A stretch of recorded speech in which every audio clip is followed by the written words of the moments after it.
তো বন্ধুরা, একটি পাঠকের কাছে সবচেয়ে আকর্ষণীয় মুহূর্ত কোনটি? যখন তার কাছে একটি বইয়ের পার্সেল আসে। আপনারা এর আগে দেখেছেন যে আমি বুক প্যাভিলিয়ন থেকে কিছু বই নিয়েছিলাম। এখানেও দেখতে পাচ্ছেন বুক প্যাভিলিয়ন থেকে আরো কিছু বই নিয়েছি। আমার আসলে ইংলিশ বই পড়া শুরু করতে চাচ্ছিলাম, তো কিছু বই উইশ লিস্টে ছিল। সেখান থেকে আসলে কিছু বই, ইংলিশ বই আমি অর্ডার দিয়েছি। তো আপনাদের চলুন দেখাই যে এর ভিতরে কি কি বই রয়েছে। তো বন্ধুরা, দেখতে পাচ্ছেন বইগুলো চলে আসলো। প্রথমে যে বই সেটা হচ্ছে বাংলা বই, ডেইজ এট দ্য তরুণ কা ক্যাফে।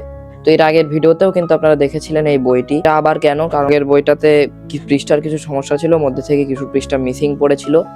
তো সেই কারণে আমি তাদেরকে এটা জানালাম এবং তারা সাথে সাথে আরেকটি বই দিয়ে দিয়েছে। তো আমি তাদের সার্ভিসকে জন্য অনেক বাহবা জানাই। পরে একটা ইংলিশ সিরিজ রয়েছে, দেখতে পাচ্ছেন। তো এটার সাথে আপনারা সবাই পরিচিত। এটা হচ্ছে before the coffee gets cold. এটাই হচ্ছে প্রথম বই। এরপরে হচ্ছে যেটা রয়েছে before the coffee gets cold. তো এটাও ওটার নামের সাথে, কিন্তু নিচে টেলস ফ্রম দ্য ক্যাফে। তো বন্ধুরা, 3 নম্বরে আছে বিফোর ইয়োর মেমোরি ফেডস। তো এটা কিন্তু একটা বেস্ট সেলার বই। তো এরপরে যেটা রয়েছে সেটা হচ্ছে before we say good bye.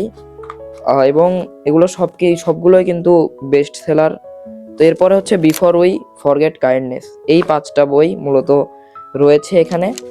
এই বইটা সম্পর্কে ধারণা নেই, তো আমি একজনের সাজেশন চেয়েছিলাম যে আসলে ইংলিশ বই শুরু করতে চাচ্ছি, কি বই পড়া যায়। তো সাজেস্ট করেছে অনেকেই এটা আমাকে, তাই আমি এটা নিলাম।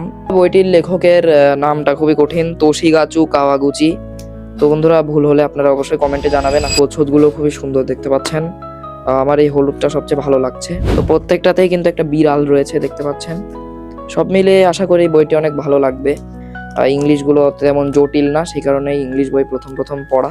তো বন্ধুরা, আপনাদের কালেকশনে এই বইগুলো আছে কিনা অবশ্যই জানাবেন। এবং বুক প্যাভিলিয়নকে অনেক ধন্যবাদ যে এই বইটি তারা সাথে সাথে আমাকে আরো একটি দিয়েছে।